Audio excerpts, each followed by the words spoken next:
enchaîner sur la dernière intervention de la journée. Alors, je reprends mes petites fiches. Oui, donc bon, déjà bien sûr, donc merci à Georges. Donc c'était la revue alternative non violente. Il y avait le lien dans le chat. Donc n'hésitez pas à vous abonner si ça vous intéresse. Vous pouvez la retrouver en ligne. Tout est sur leur site internet, donc n'hésitez pas. Et comme je le disais, ils seront aussi présents demain sur le village associatif au Ground Control de 16h à 21h. Et là, vous pourrez aussi venir un peu feuilleter les numéros. Notre rédacteur en chef est présent à une des manifestations de l'après-midi. C'est vrai que François Vaillant, qui est le rédacteur en chef de la revue Alternative non violente, participera demain à la table ronde sur les victoires de la non-violence en compagnie de Noël Mamère, Brigitte Gauthier et d'une porte-parole de l'Alliance citoyenne. Donc voilà. Donc voilà. N'hésitez pas donc à revenir demain, vous aurez plusieurs occasions de reparler de la revue Alternative non violente. Et donc là, c'est l'heure de faire un don pour les 21h de la non-violence, don qui, comme je l'ai déjà dit, sera redistribué aux différentes structures qui participent à l'événement. Et on va donc pouvoir enchaîner sur la dernière intervention de la journée, qui sera du coup avec Nora Allopé et Charlotte Le Cellier, qui sont respectivement coordinatrices du collectif Guatemala et coordinatrice des Brigades de paix internationales France, aussi dit PBI France pour Peace Brigade International France. Voilà, c'est de l'anglais, vous l'aurez remarqué, sauf France à la fin. Sinon on aurait dit France, mais là j'ai dit France. Voilà. Donc voilà, Charlotte est en train de s'installer. Charlotte, c'est la personne qui a le pull blanc. Nora est donc la personne qui a le pull rouge. Voilà, vous avez maintenant le moyen mnémotechnique. Le temps qu'elle s'installe, donc je vous rappelle de quoi on va parler avec elle. On va parler de l'intervention civile de paix. Mais qu'est-ce que c'est l'intervention civile de paix? On en a un peu parlé avec Hubert et Katerina tout à l'heure sur ce que faisait Non-Violent Peace Force en Ukraine. Et Hubert en avait une belle définition qui était en fait que des civils se rassemblent pour essayer de faciliter les relations notamment dans des situations de conflit. On a vu du coup ce que ça pouvait donner, notamment les forces de protection non violente en Ukraine. Là, on va parler dans d'autres contextes. Le collectif Guatemala, je vous laisse deviner dans quel pays ils interviennent. Je ne vous le dirai pas, j'espère que vous êtes perspicace. PBI France, contrairement à ce que son nom indique, n'intervient pas en France. Mais intervient dans de nombreux pays. Et Charlotte et Nora vont nous en parler. Bienvenue. Merci. Bonsoir Mathieu. Bonsoir.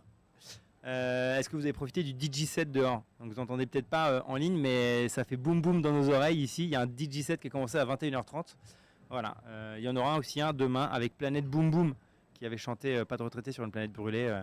Demain, dans le cadre des 21h de l'ambulance, n'hésitez pas à venir vous ambiancer avec nous. Mais là, on va parler d'un sujet sérieux.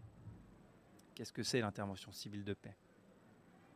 Très bonne question. Tu veux que je commence ou tu veux commencer? Adelante, vas-y. Allez. Alors, l'intervention civile de paix,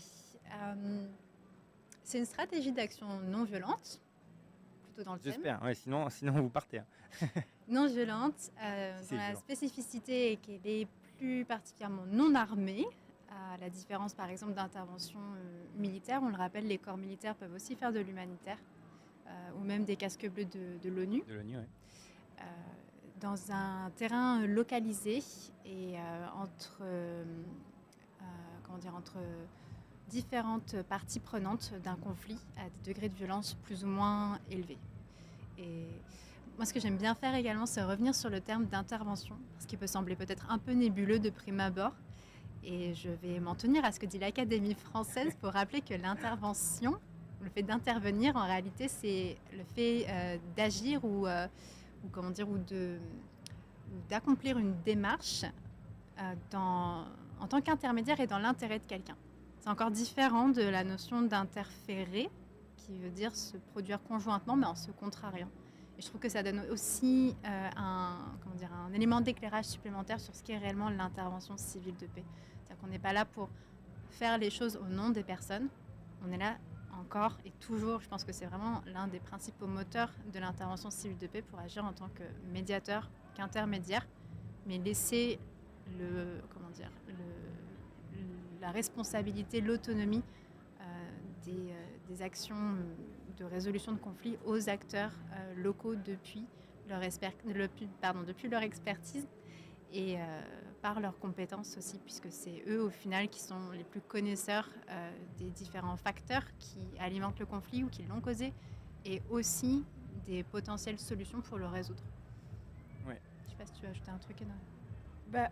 Ce que je trouve intéressant après dans la configuration de la discussion là maintenant, c'est que on ne s'est pas spécialement présenté en plus de ce que tu as dit. Moi, peut-être avant de parler un peu plus de l'expérience du collectif Guatemala et de son projet d'intervention civile de paix qui jusqu'à il n'y a pas longtemps s'appelait ACOGuaté. Je précise du coup que je parle en tant que coordinatrice du collectif Guatemala et du coup de ma place de coordinatrice qui peut justement centraliser pas mal d'informations, observer les différentes actions qui sont menées par le collectif. Mais je ne parle pas au nom du collectif Guatemala, mais aussi j'ai été observatrice internationale et du coup là où je veux en venir, c'est que je peux apporter aussi finalement l'expérience de terrain, ce que moi j'ai observé de comment l'intervention civile de paix, qui est aussi une pratique alors parfois théorisée, justement il y a une recherche aussi au fur et à mesure des années qui passent, de la croissance de cette pratique à travers le monde. Je ne pourrais pas bien en parler en dehors de ce qui se passe au Guatemala, de pouvoir raconter l'expérience de l'accompagnement international qui a été vécu par le collectif Guatemala au Guatemala. Ça me donne envie de faire un peu un historique, mais je ne sais pas, est-ce qu'on a envie aussi de se présenter un petit peu plus qui sont nos organisations Je pense que c'est bien de présenter aussi, oui, vos structures. Je voulais bien qu'on définisse l'intervention civile de paix avant, parce que c'est ce qui vous rassemble. Ouais. C'est pour ça que vous êtes là ensemble. Oui. Tout ça. Maintenant que c'est fait, ouais. N'hésitez pas à vous présenter, bien sûr, et présenter vos structures. Parce que peut-être tu peux commencer, Nora, vu que tu as un peu parlé, tu as aussi parlé au passé d'ACOGuaté, donc tu peux peut-être effectivement faire ce petit historique. Oui. Et oui, ça me donne aussi envie de faire un... tu parlais tout à l'heure, tu faisais des blagues sur la question de la violence et de la non-violence. Il faut savoir que pour le collectif Guatemala, c'était pas forcément... alors si, la non-violence aujourd'hui est une évidence, mais il y a une spécificité aussi avec le Guatemala. Donc je vais parler que du Guatemala et des actions de solidarité depuis la France, l'Europe, l'international avec le Guatemala. Il faut savoir que le collectif Guatemala, à l'origine, donc c'est une association, un collectif informel d'abord qui a été créé en 1976, puis en 1979 avec l'obtention de son statut juridique, mais qui a été créé par des exilés guatémaltèques qui étaient proches à l'époque des mouvements de guérilla. Donc c'est pour ça que je faisais un petit peu des schmilblick autour de la question de la violence. Enfin, on parle de mouvements extrémistes. Le Guatemala, c'est un pays... passionnant d'ailleurs pour son histoire politique et qui est très peu connu en France, et c'est un des objectifs du collectif Guatemala de pouvoir sensibiliser l'opinion publique française, nos autorités ici en France ou en Europe sur les exactions qui sont commises ou qui ont été commises à l'époque du conflit armé, puisque c'est ça, au Guatemala il y a eu un conflit armé pendant 60 ans, de 1960 à 1996, avec une période particulièrement violente à la fin des années 70, début des années 80, qui a généré aussi des vagues de migration importantes, alors de différentes populations urbaines, plus de personnes à la campagne, mais aussi qui venaient des territoires de l'intérieur, mais aussi du coup des proches des mouvements de guérilla. Et c'est ce qui a donné naissance au collectif Guatemala. Alors très vite, finalement, il y a eu... les fondateurs du collectif Guatemala sont sortis du collectif Guatemala et sont repartis au Guatemala ou dans d'autres mouvements vers d'autres actions de solidarité diverses et variées que moi-même d'ailleurs je ne maîtrise pas. Mais voilà, le collectif Guatemala, c'est 40 ans d'histoire de solidarité avec le Guatemala, à l'origine proche des mouvements révolutionnaires, et petit à petit, avec l'évolution aussi du conflit armé, les différents gouvernements qui se sont succédés, et la diversification de la mobilisation des mouvements sociaux aussi, la naissance de revendications et de mouvements de défense des droits humains au Guatemala qui ont aussi amené le collectif Guatemala à se rapprocher de organisations de victimes du conflit armé, de familles de disparus, de femmes impactées par l'expulsion forcée, de populations autochtones. Il faut savoir que 83% de la population des victimes du conflit armé, donc on parle de 200 000 personnes, 83% de ces victimes étaient d'origine autochtone et que 93% des exactions commises ont été commises par les différents gouvernements militaires, par l'armée. Bon, en fait, je pourrais faire un historique extrêmement long et j'avais prévu de vous raconter plein de détails et je me rends bien compte comment le temps se passe vite, donc ce ne sera pas possible. Mais en fait, pour vous dire que à la base, les projets de solidarité depuis la France avec le Guatemala ont aussi évolué jusqu'à la fin des années 90, où les accords de paix étaient en construction et que petit à petit, les déplacés, donc plus de 1 million de déplacés internes et pas forcément que internes, il y a eu aussi beaucoup de populations guatémaltèques qui ont migré vers le Mexique, le pays frontalier, ou en Amérique centrale, les pays frontaliers plus vers le sud, mais à cette époque aussi, la révolution au Nicaragua, enfin l'Amérique centrale était aussi en ébullition avec son histoire propre que je vous encourage à aller creuser parce que c'est très intéressant.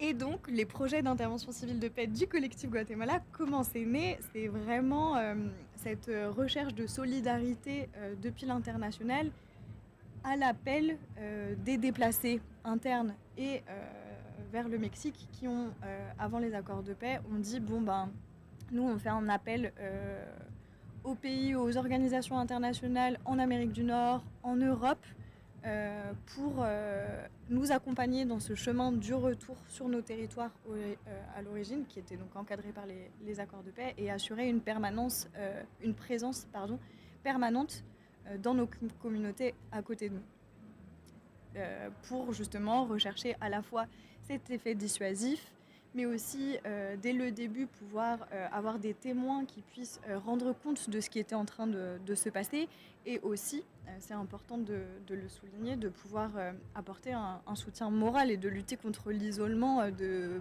populations qui avaient été victimes de violences systémiques, de violences d'État très fortes, de déplacements, en tout cas, voilà. En plus, bref. Et ça, c'est le début du projet d'accompagnement international auquel a participé le collectif Guatemala pendant 20 ans. Mais en fait, je pourrais continuer. Je ne sais pas si déjà vous voulez intervenir ou quoi. Mais moi, je trouve que ça a fait une assez bonne transition en fait, avec PBI, en fait, avec la création de PBI tout court, puisque tu m'as déjà grandement facilité le travail en mentionnant tout le contexte politique qu'il y avait en Amérique centrale et particulièrement au Guatemala. PBI France, avant d'être PBI France, c'est les brigades de paix internationales qui ont été créées en 1981 au Canada par un groupe d'activistes et de militants qui étaient déjà formés à l'expérience de terrain des méthodes de non-violence et d'accompagnement qu'on appelle physique protecteur. C'est ce que vient tout juste de mentionner Nora quand elle parle justement de cet appel des déplacés d'Amérique centrale depuis le Mexique à la communauté internationale pour avoir cette présence, on va dire, sécurisante et qui peut témoigner de ce qui est en train d'avoir lieu, qui peut servir, on va dire, encore une fois, de bouclier, d'intermédiaire. Qu'est-ce qui s'est passé lors de la création de PBI initialement? Il s'agissait d'un groupe de femmes guatémaltèques, si je ne m'abuse, qui étaient en processus de recherche en fait, des corps de leurs disparus suite à la guerre civile et qui étaient régulièrement empêchées dans leurs recherches. Il faut savoir que la guerre civile, elle opposait donc forcément des groupes armés non gouvernementaux et l'armée en tant que telle.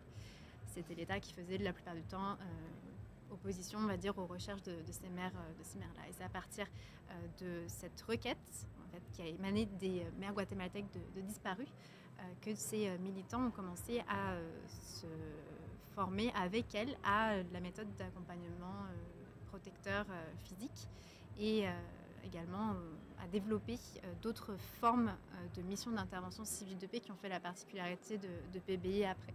Puisque, en tout cas, l'intervention civile de paix telle qu'on l'entend à PBI, elle se manifeste sous 5 formes, on va dire, de missions différentes. Il y a des missions d'observation, des missions de collecte et de relais de l'information, si on peut dire ça comme ça, depuis le terrain, d'interposition dans certains cas, de médiation, voire de plaidoyer, et de coopération avec les acteurs locaux, toujours et en tout temps.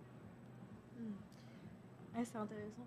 Et ben, au sein du projet donc, ACOGUATE, qui est le projet d'accompagnement international qui a accompagné pendant 20 ans, j'ai pas les chiffres exacts en tête, mais plus d'une quarantaine d'organisations de la société civile guatémaltèque.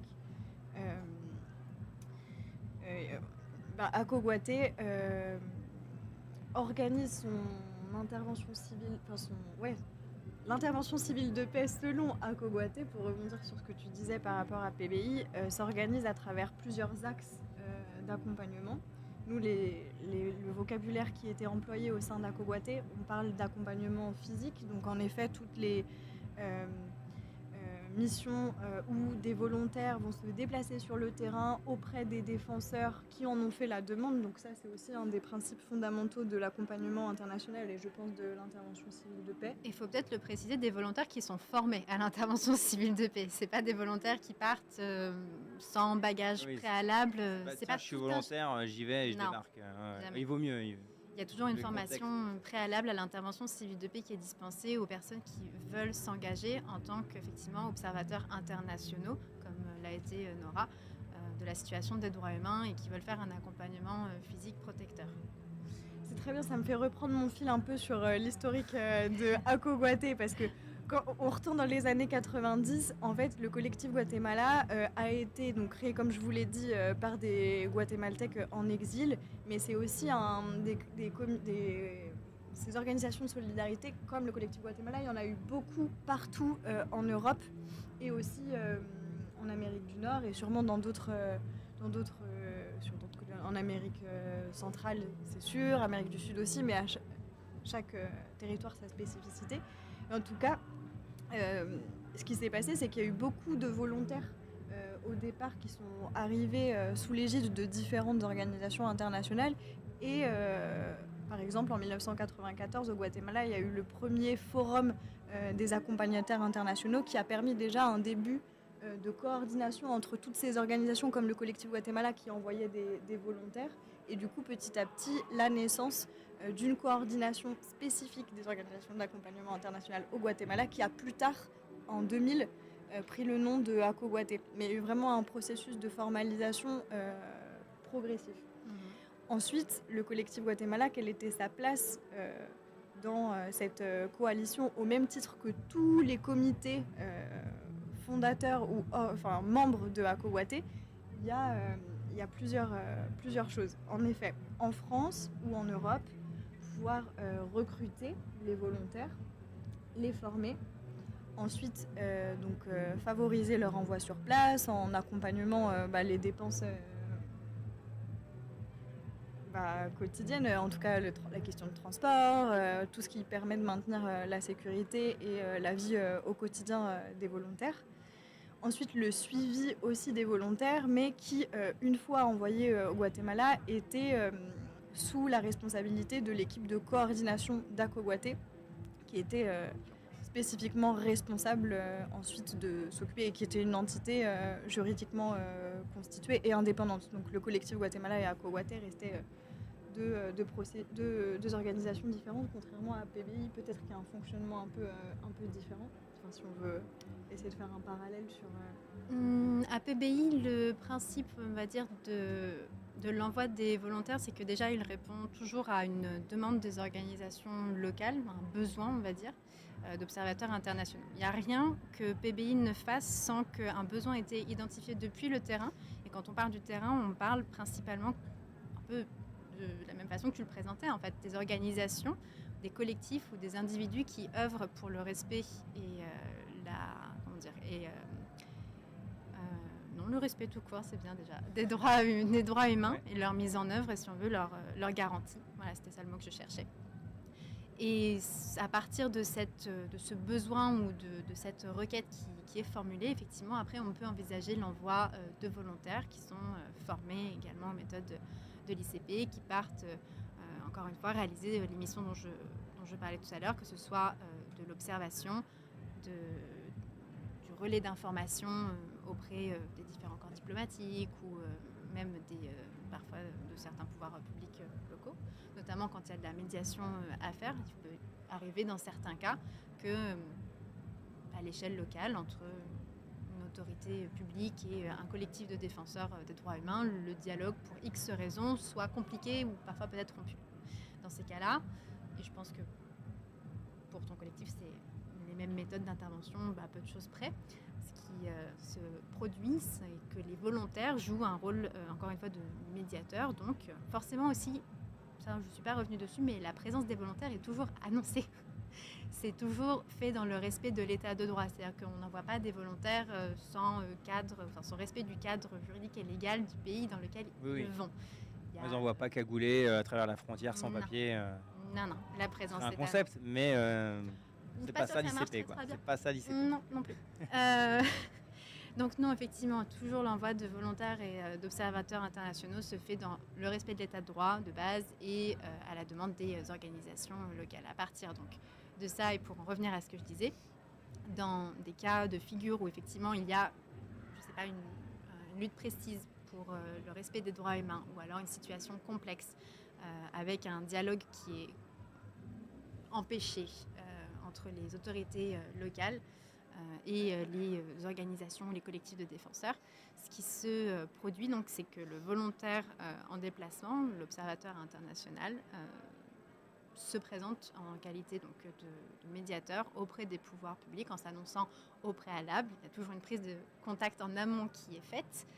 Tu veux dire en amont de l'entrée sur le pays ou aussi de l'entrée dans le pays ou de l'entrée sur le territoire Ça, c'est en fonction, je pense, plutôt de chaque projet terrain. Ça dépend peut-être aussi beaucoup des cas.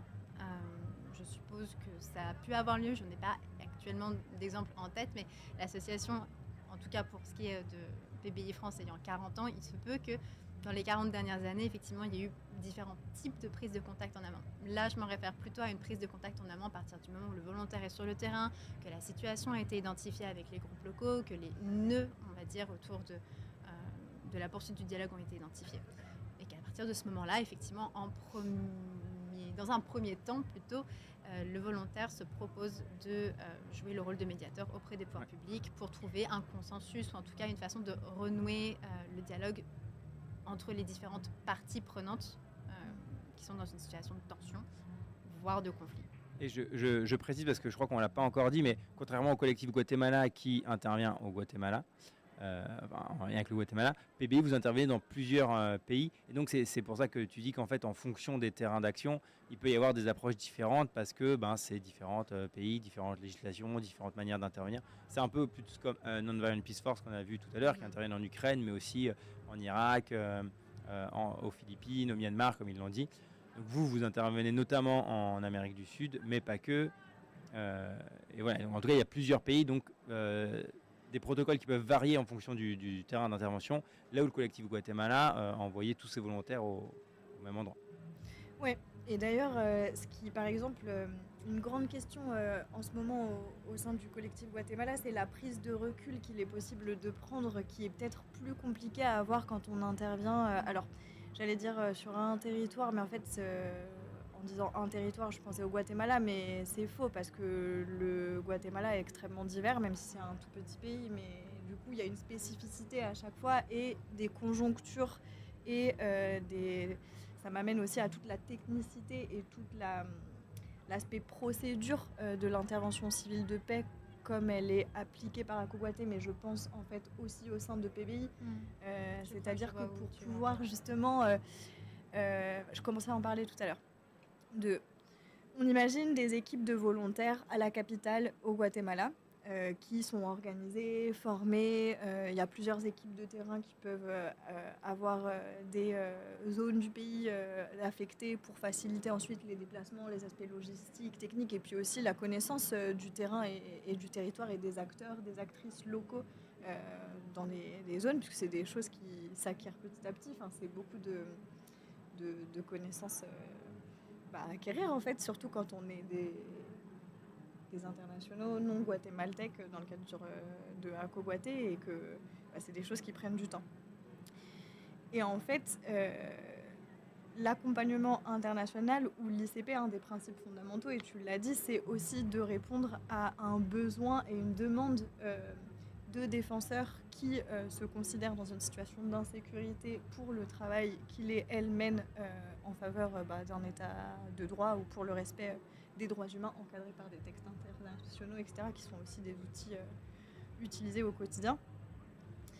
Mais ensuite, quand on reçoit une demande d'un mouvement ou d'un défenseur, il y a toute une phase d'analyse, aussi bien de la demande, analyse de contexte, réaliser une cartographie en fait des différentes C'est partie du travail de collecte d'informations et de relais effectivement que BBI met en œuvre. Ouais. Ok, bah oui, en effet. De toute façon, il doit y avoir pas mal de choses qui se croisent, et ce qui est intéressant, c'est de voir les vocabulaires qui ne sont pas toujours les mêmes, ou une culture de l'intervention civile de paix. Nous, au sein d'ACO Guaté, on ne parle pas d'intervention civile de paix parce que c'est finalement... Enfin si, on parle d'intervention civile de paix, mais c'est la forme théorisée de ce que nous, sur le terrain, on appelle accompagnement international, d'accompagner les défenseurs au sens de présence physique dissuasive, documentation... D'ailleurs, outre le fait qu'on ait mentionné que l'accompagnement international c'était utile parce qu'il y avait cet aspect de médiation, on va revenir dessus, d'être témoin justement. On n'a pas précisé quelque chose, je pense que c'est important surtout pour les personnes qui découvrent l'intervention civile de paix. C'est pourquoi un accompagnement international en vrai, alors qu'il pourrait y avoir un accompagnement national, un accompagnement local. Pourquoi est-ce que l'intervention civile de paix, au final, elle est effectivement pas plus, oui, tout simplement localisée, quoi. Et ce qui motive aussi l'intervention civile de paix et l'accompagnement international, l'accompagnement physique protecteur, c'est que nous, en tant que tierce partie, même d'origine au final étrangère, au pays dans lequel est réalisée l'intervention civile de paix ou l'accompagnement physique protecteur, ça a l'avantage, entre guillemets peut-être, de faire que le ou la volontaire qui soit sur place ne soit pas apparenté par les autorités publiques locales, par exemple à un parti politique, à une orientation idéologique locale ou à des mouvements sociaux. Il y a donc tout ce qui est l'aspect en fait neutralité et impartialité qui sont deux des grands principes aussi des brigades de paix internationales, avec l'horizontalité, le caractère fondamentalement international aussi et interculturel, et la non-ingérence. Et c'est en ça en fait que l'intervention civile de paix se distingue d'autres méthodes peut-être de... je ne sais pas si on peut encore une fois rajouter une tartine sur le terme d'intervention, mais de gestion de projet, on va dire, peut-être à l'échelle locale. C'est vraiment cet aspect de pouvoir dire le coût diplomatique et le coût politique, par exemple, d'une agression, d'une tentative de menace, quand elle a lieu à l'encontre des défenseurs de droits humains, que ce soit des organisations locales, que ce soit des personnes à titre individuel. S'il a des répercussions sur un ressortissant de nationalité étrangère, ce coût-là, donc diplomatique et politique, voire potentiellement économique, il est beaucoup plus élevé pour les potentiels donneurs d'ordre et les complices quand un ressortissant peut s'en trouver affecté. Et c'est aussi ça la partie dissuasive en fait, de l'accompagnement international, et aussi le fait qui justifie que pour les volontaires qui sont envoyés sur le terrain, dans le cadre de l'intervention civile de paix, on demande toujours à ce que toute personne qui veuille partir dans un pays n'ait pas la nationalité du pays où elle va aller. Sachant qu'en plus de ça, on le réitère, les volontaires sont toujours... il y a toujours le respect de l'état de droit, ils sont annoncés quand ils entrent sur le terrain. Et c'est aussi, dans une certaine mesure, pour protéger en fait, le volontaire lui-même des potentielles frictions, tensions, tentatives de discrimination, quelle qu'elle soit, qui pourraient avoir lieu, émaner plutôt, ce serait plus correct de le dire comme ça, d'acteurs mal intentionnés dans différentes sphères de la vie publique ou privée du pays en question, surtout quand des intérêts s'entrechoquent avec les projets des défenseurs de droits humains ou des organisations, des collectifs qui y sont liés. C'est sûr qu'on imagine très bien que dans des pays où effectivement des fois il peut y avoir pas mal de violence contre des défenseurs des droits humains ou de l'environnement, on sait qu'il y a un défenseur des droits environnementaux qui meurt tous les 2 jours dans le monde. Et je pense que un Guatémaltèque ou une Guatémaltèque qui est assassiné par le pouvoir au Guatemala, en France on n'en parle pas. Si c'est un ressortissant français qui a annoncé qui est au Guatemala de manière légale et qui est assassiné au Guatemala, c'est sûr qu'on en parlerait, c'est sûr qu'il y aurait des brimades internationales de la France envers le Guatemala. Et du coup, on imagine bien que ça va à minima réfréner les envies de commettre des violences.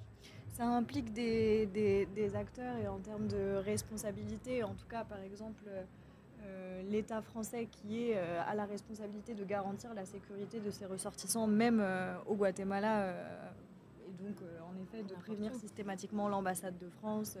Moi je reparlerai toujours du Guatemala parce que c'est vraiment les images que j'aime, mais en effet c'est les mécaniques là, pour le coup, qui se répètent pareil partout, et qui du climatique. coup permet d'ouvrir en effet des espaces aussi, d'impliquer des acteurs et de faciliter l'ouverture d'espaces pour que, par exemple, certaines défenseurs puissent partager leurs préoccupations auprès de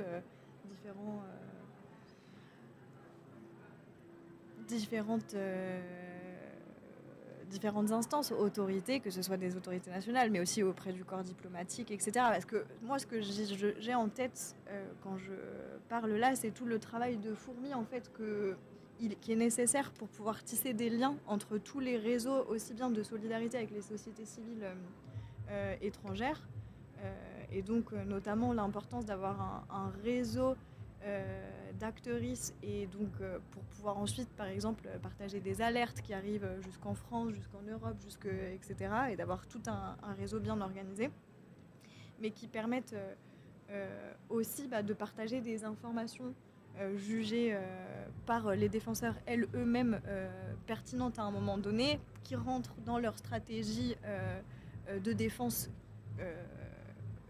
de manière autonome, mais qui, par exemple, à côté de leur protection et de leur combat au quotidien, n'ont pas forcément le temps de pouvoir nourrir les liens avec, par exemple, le corps diplomatique français ou international. Et du coup aussi de pouvoir faciliter ces contacts qui sont qui sont nourris au quotidien par les en tout cas à Cogoaté, c'était aussi le travail qu'on faisait, de pouvoir faire en sorte que les liens soient maintenus sans communiquer nous des messages, mais garantir qu'il y ait des espaces de communication et d'échange entre différents acteurs et actrices en permanence, Et juste parce que je me dis que les gens vont peut-être se demander, tu parles toujours d'Akoguaté au passé, peut-être on peut spoiler la fin de l'histoire, mais c'est qu'effectivement ce collectif Akoguaté au Guatemala a été interdit, dissous, je ne sais pas quel est le terme légal, mais du coup n'a plus d'existence physique au Guatemala. Et donc c'est lié au pouvoir, et du coup il n'y a plus de possibilité aujourd'hui d'intervenir à travers cette structure au Guatemala. Et c'est pour ça que chaque fois que tu en parles, tu dis on faisait, etc. Parce que là, mais tu pourras du coup peut-être nous en parler après, mais du coup aujourd'hui vous êtes sur une... peut-être enfin sur... à la fin de l'intervention, tu pourras peut-être nous parler un peu des réflexions que vous menez aujourd'hui, justement. Comment on fait quand il y a un pouvoir tellement répressif que finalement les structures qui permettent l'intervention civile de paix n'existent plus, ne peuvent plus exister. Mais voilà, c'était juste pour spoiler et que les gens disent mais pourquoi elle parle toujours au passé. En plus tu m'avais lancé dessus au début et j'ai pas... C'est pas grave, c'est parce que j'arrive pas à accepter. En tant que professionnel de relancer. Non mais je comprends, c'est dur, c'est un deuil, c'est un peu à cause de toi, je pense qu'on peut le dire aussi. Oui, bien sûr. T'es arrivé chez Collectif Guatemala et boum. Voilà, sur le plateau des 21h de la non-violence. Voilà. On peut le dire, c'est elle la responsable. Non, c'est faux, bien sûr. Pas de cyberharcèlement. Voilà, c'était juste pour clarifier ce point-là, mais vous pouvez continuer effectivement à parler. Peut-être Charlotte, tu peux aussi pour préciser un peu où intervient PBI, parce que donc il y a beaucoup d'Amérique latine aussi, tu l'as dit, ça s'est fondé comme ça, mais PBI du coup intervient aussi dans d'autres pays. Est-ce que c'est très différent en fonction des pays, les manières dont ça fonctionne, ou finalement on retrouve une méthode qui fonctionne bien et qui est similaire dans tous les pays? Alors effectivement, il y a en réalité PBI est dispersé sur à peu près toutes les régions du monde. Donc l'ONG a été créée encore une fois au Canada en 1980. Elle s'est effectivement beaucoup développée dans les Amériques. Il y a des sièges de PBI au Canada, aux États-Unis, en Amérique du Nord pour ce qui est du Mexique, en Amérique centrale, au Guatemala justement, au Honduras, au Nicaragua, au Costa Rica. En Colombie, c'est le seul pays d'Amérique du Sud actuellement encore en vigueur parmi les programmes de terrain. Il y a des sièges de PBI aussi entre une dizaine de pays d'Europe de l'Ouest principalement. Espagne, Italie, France, Allemagne, Pays-Bas, Suisse. Et bon, jusqu'à encore il y a quelques années, Royaume-Uni. Et pour ce qui est après d'autres projets terrain, effectivement, on en a, à ma connaissance, un en Afrique de l'Est, au Kenya, et en Asie du Sud-Est, en Indonésie. PBI France, justement, travaille donc avec la plupart des projets terrain que j'ai mentionnés. Et une spécificité, c'est que en tant que PBI France, ou PBI, je ne sais pas, Pays-Bas, ou différents sièges européens, on n'a pas chacun nos projets terrain comme chasse gardée. Non. On est plusieurs sièges européens, par exemple, à accompagner un projet terrain. Pour ce qui est, par exemple,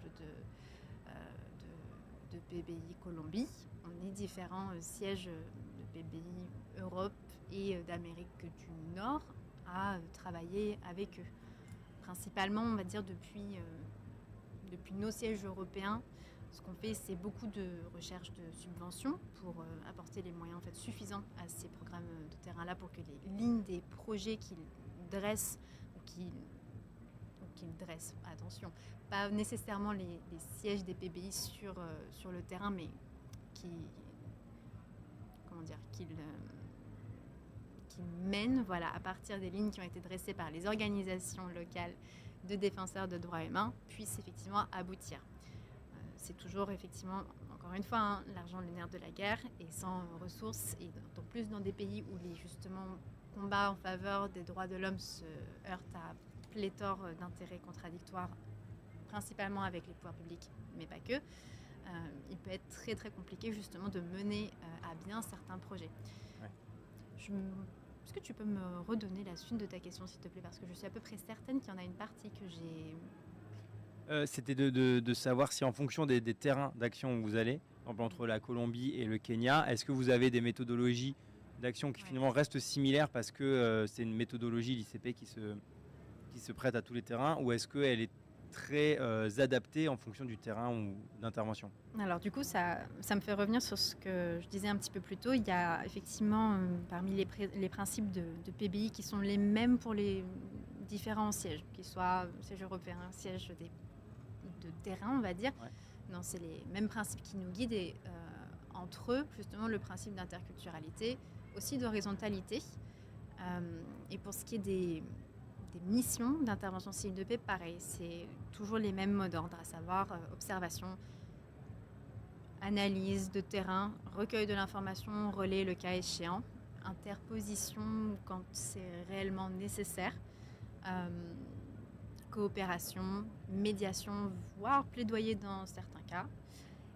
Et c'est des méthodes qu'on applique indépendamment du pays où on se trouve. Mais encore une fois, effectivement, le principe d'interculturalité est aussi très présent. Donc on ne va pas envisager nécessairement la communication peut-être de la même façon en fonction des organisations avec lesquelles on travaille plutôt, avec lesquelles aussi on établit des relations de confiance, parce qu'avant forcément le travail, et même si les différents sièges existent depuis plusieurs années, je disais tout à l'heure, PBI France a 40 ans, un petit peu plus en réalité. PBI France a été reconnu en 1991 comme association du point de vue de la loi française, donc 10 ans après la création de PBI en tant que telle au Canada.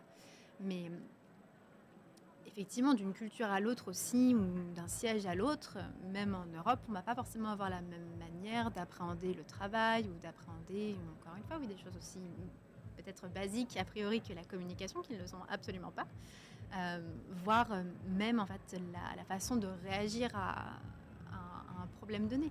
Et d'autant plus qu'on n'est pas, en tout cas pour les sièges européens, sur le terrain. Et c'est là qu'est aussi crucial au final la question de l'interculturalité, de la communication non violente et de l'horizontalité, c'est d'avoir ce contact permanent avec les projets terrain, avec les organisations, pour ne pas être au final en position, ou plutôt se mettre dans la posture de celui qui va prendre des décisions pour le projet terrain. Non, absolument pas. C'est quelque chose qui fait, je pense, la force de PBI aussi, c'est ce respect du consensus et du dialogue mutuel dans les solutions à apporter, la consultation des acteurs, des acteurs et des actrices de terrain, mais ça, c'est tellement générique, des organisations, on va réellement rester sur ces termes, de défense des droits humains. Et ça, encore une fois, effectivement, c'est propre à l'ensemble des sièges de PBI, qu'ils soient européens, qu'ils soient sur le terrain et qui travaillent plus directement, voire directement tout court avec les organisations et les défenseurs en tant que tels. Ok, merci. Et je passe à toute autre chose, mais enfin toute autre chose, non. Mais il y a un autre volet sur lequel je sais que vous êtes assez actifs aussi toutes les deux. Du plaidoyer, tu as parlé, mais en fait, donc il y a toutes les actions qui peuvent être faites sur le terrain d'action.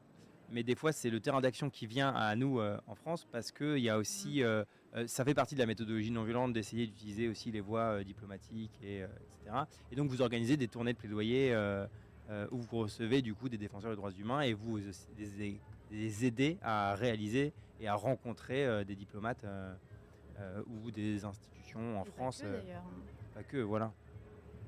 en réalité. Oui. Merci. Je sais pas si tu veux. Non mais pardon, c'est moi qui ai lancé un froid. Non, pas du tout. C'est qu'en fait, il y a plein de choses à dire. Donc moi-même, dans mon cerveau, j'essaye de faire les liens 22h40. ce qui a été dit avant, parce que en fait, en termes de ouais, trop facile de répondre ça.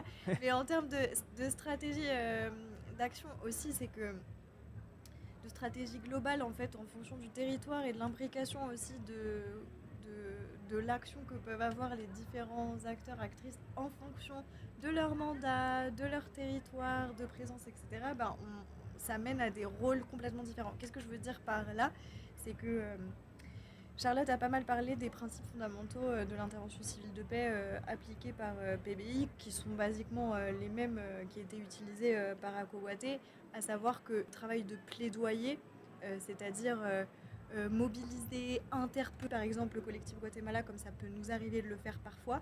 ACOWATE ne faisait vraiment pas ce travail-là, puisque c'était pas son mandat. Absolument pas, même c'était important de ne pas le faire pour aussi respecter les principes de non-intervention, de non-ingérence, etc. Vraiment, en un mot, essayer d'ouvrir un maximum d'espace pour favoriser le dialogue ou le contact direct, comme tu l'as dit au début. Par contre, le collectif Guatemala, depuis la France, n'est pas soumis aux mêmes restrictions. Ouais. Et c'est pas forcément les mêmes stratégies. Du coup, depuis le collectif Guatemala, on peut se permettre beaucoup plus facilement, par exemple, de faire paraître des communiqués, de donner pas une opinion en tant que telle, mais de pouvoir afficher un positionnement beaucoup plus clair que ACOWATE ne pouvait pas se permettre, puisque son job c'était pas de donner son avis. Oui. Le collectif Guatemala non plus, mais ça nous permet aussi en France de pouvoir... alors c'est quoi le lien avec ta question tout à l'heure du plaidoyer? Enfin en tout cas oui, on fait des tournées. On le sent, ça arrive. Je le vois là, je le voyais, il est pas loin. De toute façon, c'est des questions de retrouver... Enfin, de stratégie de solidarité internationale qui permettent de Oh, c'est plein de réflexions en fait, qui sont trop difficiles à résumer en 2-3 minutes. À 22h40. À 22h40. D'ailleurs, nous, le collectif Guatemala, la semaine prochaine, on accueille justement 2 activistes, 2 défenseurs des droits à Paris. Ça va être intéressant. Je en profite pour faire de la pub, vas-y. De l'autopromo. De l'autopromo. Retrouvez-les en concert.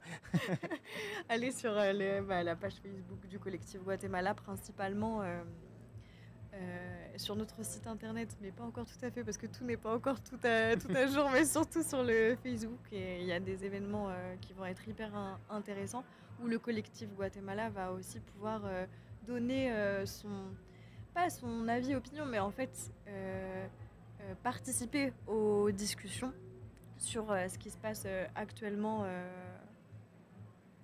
parce que la crise politique et démocratique au Guatemala est très forte et très vive en ce moment. Bon voilà, en fait je pourrais creuser plein de... Si tu veux, je reprends la main. Ouais, bah voilà, vas-y. Mais par contre, je rebondis sur un des points que tu as mentionné par rapport au principe de non-ingérence et d'impartialité. Je me suis peut-être mal exprimée par rapport au plaidoyer et l'usage qu'on en fait depuis le terrain APBI avec les volontaires. Mais c'est vrai que les volontaires n'ont pas pour vocation d'aller effectuer du plaidoyer pour les organisations locales. Juste de relancer du dialogue en disant tierce partie, médiation, coucou, si en ce moment c'est compliqué, peut-être que moi je peux juste arrondir les angles et relancer justement la conversation entre les différentes parties. Toujours dans le respect justement de faire une action, une démarche, tierce partie, mais en faveur de quelqu'un d'autre. Pour ce qui est effectivement des tournées de plaidoyer, quand on les fait en France ou même dans différents pays d'Europe, parce que généralement ce qui se passe quand les défenseurs des droits humains d'Amérique centrale, d'Amérique du Nord, d'Amérique du Sud, Afrique de l'Est ou Asie du Sud-Est viennent, c'est pour ça qu'on appelle ça aussi une tournée, ils ont un passage par plusieurs, au final, pays européens, Europe de l'Ouest principalement, voire exclusivement, au final. Et généralement, ils terminent par Paris. Et ce qu'on fait dans ces cas-là, c'est qu'effectivement, à partir du moment où on a les dates de leur venue, on essaye de programmer maximum 2 réunions par jour pendant la durée sur laquelle ils sont présents, en l'occurrence à Paris, que ce soit avec des députés, avec des sénateurs, avec des membres du ministère de l'Europe et des Affaires étrangères principalement, mais aussi des organisations de société civile, d'autres ONG, parce que c'est hyper important au final aussi de consolider un maillage et un réseau associatif pour pouvoir relayer, le cas échéant, certaines luttes qui ne sont pas nécessairement aussi visibilisées que d'autres, quand bien même il y ait des ONG, des associations qui travaillent sur une même région, ou parce que c'est des aires géographiques avec lesquelles, a priori, en tant que pays, en tant que France, on n'a pas forcément trop de liens, en tout cas pas approfondis. Et puis aussi, ce qu'on essaye en tout cas de faire le plus possible, même si ça demande un autre type d'investissement, d'ailleurs au sens large du terme, autant financier que humain, c'est d'organiser des événements publics avec la société civile ou le grand public pour justement sensibiliser au travail de ces défenseurs aussi, leur donner davantage de visibilité, puisque ces événements-là, en tout cas, et de la même façon, les rencontres qui sont organisées, peu importe les acteurs institutionnels ou de société civile avec lesquels elles sont programmées, ces rencontres font l'objet de communication. Et ça a une double utilité, c'est-à-dire qu'une fois que c'est publié sur les réseaux, non seulement forcément il y a un effet de visibilité autour de la lutte de ces défenseurs-là et des différentes thématiques qui sont abordées d'ailleurs parce qu'elles sont multiples pour PBI France. Il s'agit autant, là sur les dernières tournées de plaidoyer qu'on a fait justement de la liberté de la presse, des droits civiques et politiques comme du droit à un environnement sain, droit à la terre, des droits culturels aussi, qui sont beaucoup moins abordés, mais quand même on a eu l'opportunité de faire valoir ces points-là pendant certains entretiens, pendant la première tournée de plaidoyer que j'ai faite là en septembre. Et donc, outre cet aspect de visibilité, il y a un effet de protection et de sécurité qui est apporté aussi, une espèce de vigilance accrue, on va dire, de la communauté internationale sur les personnes qui mènent ces luttes, sur les organisations qu'elles représentent, puisque forcément elles viennent principalement, généralement, en très peu de nombreux effectifs, on va dire. Ça ne faisait pas sens cette phrase. En très petits effectifs, c'est mieux. 22h47, on le précise. On approche de la fin. Exactement. Mais bon. Mais effectivement, c'est cette vigilance aussi accrue là de la communauté internationale qui permet d'envoyer un message fort, et notamment quand on arrive à le repartager sur des réseaux sociaux, sur toute forme d'autres médias, puisqu'on a aussi des rencontres au final avec des journalistes dans certaines tournées de plaidoyer qui peuvent se faire. Ça dépend forcément beaucoup aussi des agendas des uns et des autres, mais c'est déjà arrivé par le passé. Et c'est des archives qui restent au final. C'est une traçabilité, on va dire, de ces luttes-là aussi, qui maintenant, en plus de ça, à l'ère des plateformes numériques et des réseaux sociaux, est accessible partout. Ouais. Donc il est possible de voir partout qu'une telle ou un tel est passé par exemple par la France ou a rencontré tel et tels acteurs pour parler de sa cause. Et mine de rien, de la part de certains défenseurs des droits humains qu'on a reçus, on sait justement qu'à l'échelle locale, enfin nationale, territoriale, quelle qu'elle soit, le fait que la communauté internationale ait d'une façon ou d'une autre sous les yeux le combat de ces personnes-là, ça joue. Il y a un réel effet de... je ne sais pas si on peut réellement parler de pression, mais il y a un levier en tout cas d'influence. De protection en tout cas. Oui. Qui est aussi très fort du point de vue de la communication. Ouais. Et c'est là qu'on voit bien tout le continuum en fait, entre les actions de terrain, où il y a une neutralité, et du coup il n'y a pas forcément de plaidoyer qui est pris, mais où par la présence et par la médiation, on va faciliter, on va déjà protéger, en tout cas limiter les actes d'agression, et faciliter le dialogue, et du coup permettre éventuellement d'amener une résolution que les personnes qui se battent pour obtenir des droits humains ou environnementaux les obtiennent. Et c'est un continuum avec les tournées de plaidoyer à l'international, parce que aussi là, ça met en lumière des fois quand c'est des députés, des sénateurs, des affaires étrangères ou du ministère qui sont alertés et qui éventuellement communiquent là-dessus, et ça envoie un signal à ce pays-là aussi qui du coup va être plus prudent avant, pareil, de rentrer dans l'agression, et qui du coup va peut-être plus facilement ressortir au dialogue, quoi. Et en fait, c'est tout ça, ce continuum, c'est toutes ces actions qui finalement visent à faciliter le dialogue, limiter les actes d'agression. Oui, et d'autant plus que dans les tournées de plaidoyer, on le reprécise pareil, mais nous en tant que PBI France, on ne fait pas l'armature du plaidoyer qui va être présenté aux différents acteurs. C'est-à-dire que les défenseurs arrivent en représentant leur organisation, sont déjà passés par Madrid, par Bruxelles, par Londres, ont déjà bien leur argumentaire défini, leurs revendications, et c'est celles-ci qu'elles vont finir par porter également à Paris devant d'autres acteurs. Le seul moment où peut-être nous on peut leur apporter des précisions, c'est de leur dire ok, bon, vous voulez parler de ça, ça, ça et ça, vos revendications c'est ça et ça et ça, les positions de la France c'est plutôt celle-ci, celle-là, tenez-en compte. Parce qu'on sait qu'il peut y avoir des points de friction ou des attentes des fois très très hautes, et qui peuvent être assez vite déçus quand ils arrivent en Europe, parce qu'il y a cette attente que les États européens et occidentaux aient un pouvoir de dissuasion très fort sur leur propre État, et en fait diplomatiquement parlant ça ne peut pas forcément fonctionner comme ça, parce que du même point de vue que PBI, la non-ingérence et puis les relations diplomatiques. Donc il faut à ce moment-là pouvoir des fois aussi trouver la façon de faire valoir certaines revendications en prenant des chemins de traverse. Et justement c'est là à ce moment-là où le fait d'avoir une connaissance, on va dire, des positions de la France par rapport, je sais pas, au contexte politique, économique, militaire du pays duquel vient tel ou tel défenseur, ça peut s'avérer utile.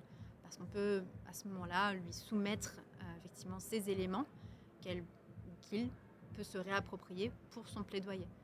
Après, reste juste effectivement à l'articuler à ce que nous, en tant que PBI France, on fait dans le cadre de ces tournées, c'est-à-dire manifester notre préoccupation pour la situation des droits humains, manifester notre préoccupation du point de vue, je ne sais pas, de la stratégie de la France, par exemple, dans telle ou telle région, et de sa position par rapport justement au respect des droits humains ou aux politiques publiques qui ont attrait à cette thématique-là, ou à l'environnement, ou aux droits de la communauté LGBTQIA+, par exemple.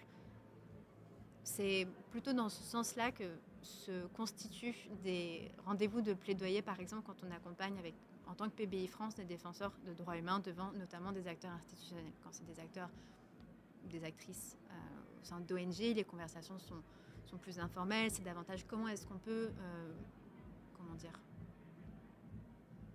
allier nos compétences, nos capacités, ou alors vous inclure à certains projets qui sont déjà en cours, de façon à ce que ça bénéficie justement aux communautés qui les mènent sur place. Dans quelle mesure est-ce qu'on peut allier nos forces, voilà. Et quand on a l'opportunité d'avoir des rendez-vous avec des journalistes, par exemple, ou des événements avec la société civile. Là, c'est plus de la sensibilisation. Ou alors, quand on a vraiment beaucoup de chance, ça va être une plateforme, au final, qui va être donnée aux défenseurs ou à la défenseure pour qu'elle puisse, depuis une radio, par exemple, internationale, mais qui existait en France, développer et dans sa langue, ce qui est un atout non négligeable, surtout quand on est dans un pays étranger au final, son combat et la raison pour laquelle elle est passée par la France et pourquoi est-ce qu'elle utilise cette plateforme-là justement pour faire valoir ses revendications et essayer de sensibiliser à ce qu'elle fait sur son territoire. Donc c'est des moments bien chargés, ces tournées de plaidoyer. Effectivement. Et du coup, on approche de la fin. Est-ce que Nora, tu peux juste nous parler rapidement un peu du coup de ce que vous portez comme projet, comme réflexion actuellement, maintenant que Akogouaté a été fermé? Ouais. Malheureusement, j'aurais en effet pas le temps de m'étendre et d'expliquer pourquoi Akogouaté a dû fermer dans les détails après le processus de diffamation et de criminalisation qu'a confronté l'organisation par...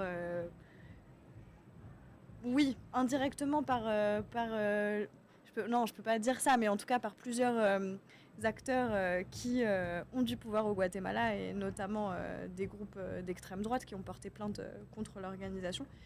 Et en fait, après, Akogouaté a décidé de fermer sans que ce soit directement contraint, mais il y a aussi un contexte spécifique. J'avais dit que je ne rentrerais pas dans les détails, mais j'ai menti. Mais je le mentionne parce qu'en fait, ce qui est intéressant aussi, moi j'aimerais bien qu'il y ait beaucoup plus de temps pour pouvoir faire des parallèles. C'est qu'au Guatemala, il y a une loi ONG qui a été adoptée en 2021, qui a contraint les organisations, les ONG, donc locales, nationales et internationales, à devoir répondre à des critères beaucoup plus exigeants administrativement qu'auparavant, et qui donnaient aussi un contrôle au ministère de l'Intérieur guatémaltèque sur les financements et activités de ces organisations-là.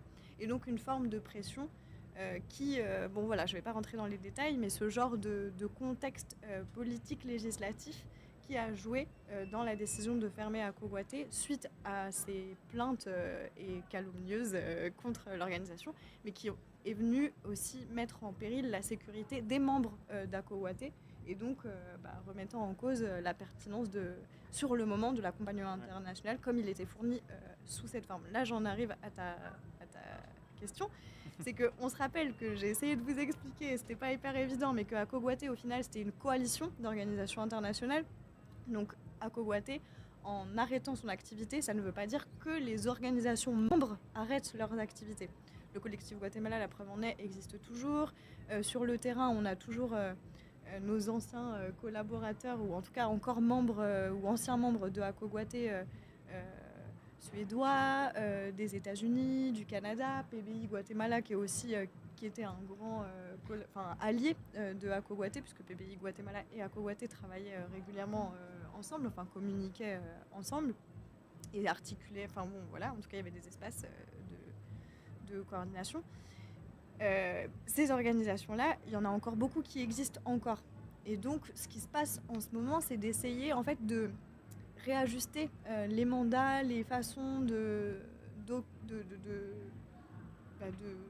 d'apporter ce soutien sur les questions de protection des défenseurs qui soient adaptés à la configuration sociale, politique, de montée autoritaire au Guatemala, qui se répercute avant tout sur les défenseurs, de toute façon, puisque les attaques qui ont été répertoriées contre les défenseurs entre 2021 et 2022 a plus de doublé.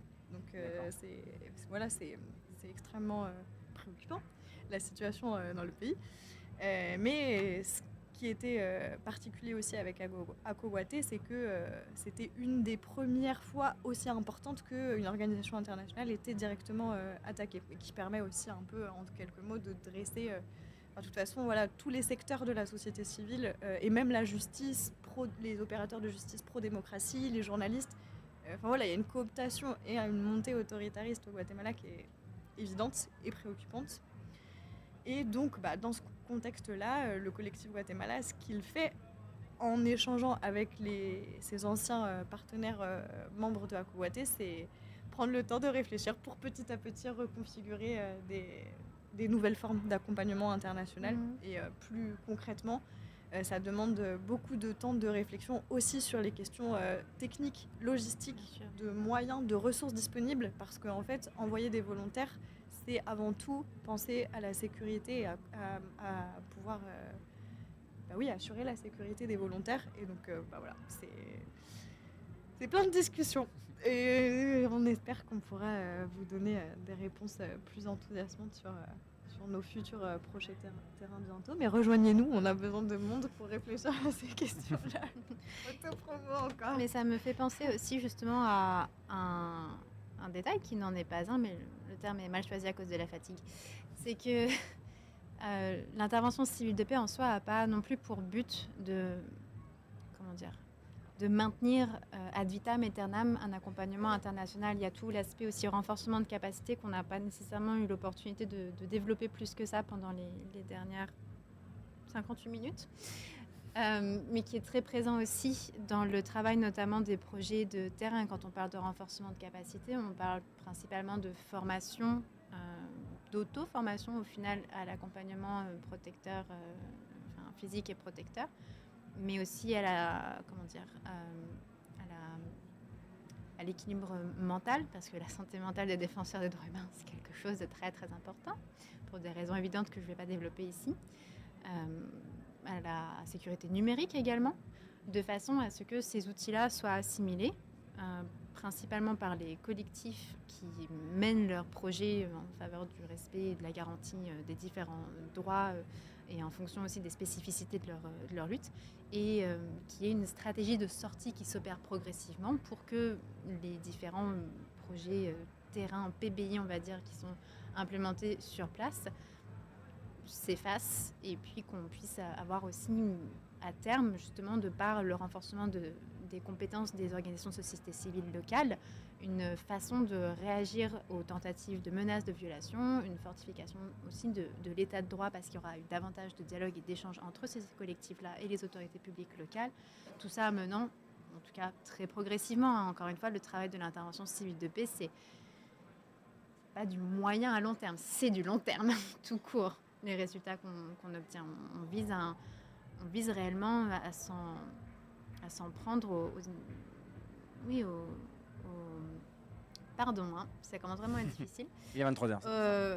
On s'en prend au système, non, mais on s'en prend aux problèmes structurels, voilà, et à la racine des choses. Et forcément, on ne résout pas un problème en partant, on va dire, de son nœud et de ses racines comme ça du jour au lendemain. Il y a tout un système à défaire, pour le coup, effectivement, une série de choses à dénouer, et ça prend forcément du temps, et ça prend d'autant plus de temps si on ne veut pas le faire de façon justement à interférer dans les processus locaux, mais juste à intervenir en tant qu'intermédiaire et en faveur des actrices qui œuvrent pour la défense des droits humains. Et ce qui est aussi marrant, c'est qu'on entend de plus en plus à l'échelle nationale en France parler d'intervention civile de paix. Ouais. Il y a de plus en plus mais pas seulement d'ailleurs de la société civile, d'ONG ou d'associations qui se penchent sur la question. Même le secteur public commence à s'y intéresser. Il y a eu un colloque international, justement le premier de son genre, sur l'action sociale non violente qui s'est tenu à Bordeaux le mois dernier. Ouais, avec la nouvelle chaire UNESCO. Exactement. Et les échanges ont été très fructueux. C'est aussi intéressant de voir dans quelle mesure justement ces méthodes-là ne sont pas exclusivement réservées à des contextes de grande violence ou de grande tension politique, mais viennent aussi s'articuler à nos propres problématiques. Ils peuvent être utilisés dans des luttes locales. Exactement. On parlait de quartiers prioritaires de la ville, notamment pendant le colloque, mais pas exclusivement ça. C'est des faits qui ont été énoncés dans les différents rapports, et pas seulement nationaux d'ailleurs. On l'a vu ces dernières années.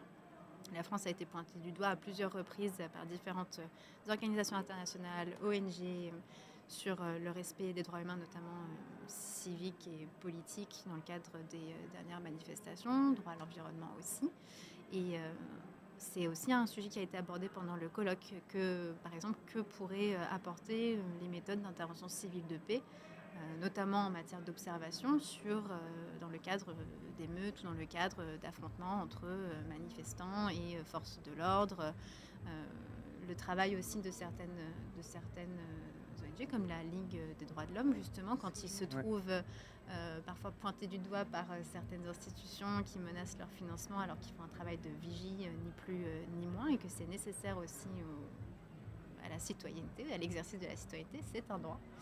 Qu'est-ce qu'on peut faire justement pour faire en sorte que ces acteurs de la société civile qui œuvrent depuis, par et pour la société civile puissent continuer à le faire en toute sécurité en réalité, et à continuer à exercer leurs droits citoyens et leurs droits politiques. Donc c'est effectivement des choses auxquelles on est en train de commencer à réfléchir aussi en France. Et ben, peut-être qu'on se reverra l'année prochaine pour parler de comment l'intervention civile fait un grand remplacement de l'ONG française. En tout cas, ce qui est sûr, c'est qu'on a besoin de plein d'espaces pour pouvoir en discuter, parce que ça prend du temps. On voit bien en une heure. Moi, j'ai l'impression d'avoir effleuré le sujet. Bah oui. C'est hyper. Et c'est vrai que c'est hyper intéressant. Et je pense que c'est très peu connu, mais que quand on a le temps d'en parler avec des gens qui connaissent pas et qui ça peut intéresser, ça intéresse. D'autant que c'est peu connu, mais c'est pas inexistant en vrai. Ce débat-là, en tout cas en France, on l'a déjà tenu en 2006 quand il y avait une proposition de loi sur le service civil de paix qui est adoptée en Allemagne depuis bien plus longtemps que nous. L'intervention civile de paix, c'est connu en Europe, mais pas tant en France. Mais c'est pas parce que c'est pas connu que c'est inexistant non plus.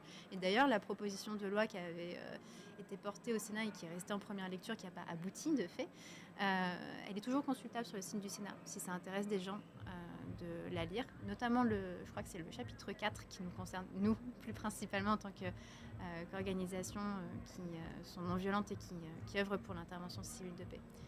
Mais effectivement, donc c'est pas parce que c'est peu connu que c'est inexistant. Il faut juste pouvoir, et c'est ce qu'on est en train de faire, moi je trouve ça déjà super bien, commencer à le remettre dans le débat public. Ouais, mais il faut en parler. Et ben on en reparlera peut-être l'année prochaine, du coup. Sûrement, on en prendra forcément, on en parle à chaque fois dans les 21h. Donc j'ai aucun doute qu'on reparlera d'intervention civile de paix aux 21h, peut-être d'ici là aussi. Mais là, il est 23h04 et malheureusement c'est l'heure de terminer déjà cette conversation. Et c'est l'heure d'aller prendre une bière. Et d'aller prendre ce que vous voulez. Je ne ferai pas la promotion de l'alcool ici. On parlera de la violence de l'alcool, mais... La violence coloniale de l'alcool. La violence coloniale de l'alcool, c'est un super titre pour une discussion l'année prochaine, Nora. Je pense normalement qu'on l'a bien mérité, 23 heures après une journée de Mais allez-y, profitez-en. Et vous qui êtes chez vous, aussi, n'hésitez pas à vous altérer ou à aller vous coucher, car c'est maintenant la fin de cette deuxième journée des 21h de la non-violence.